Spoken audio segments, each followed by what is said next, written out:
జరుగుతుంది ఏలో రెండేళ్లకు పండుగంట ఏలో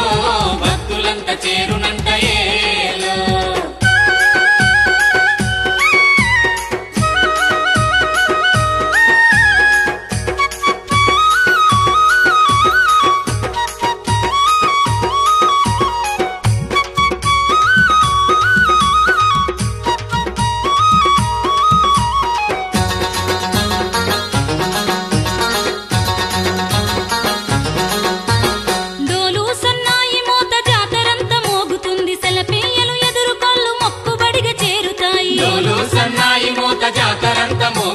శలపెయ్యలు ఎదురుకోళ్ళు మొక్కుబడిగా చేరుతాయి నిలువెత్తు బంగారం నైవేద్యంగా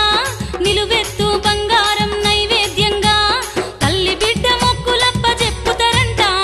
మేడారం కొండల్లో ఏలో మేలు కొలుపు జరుగుతుంది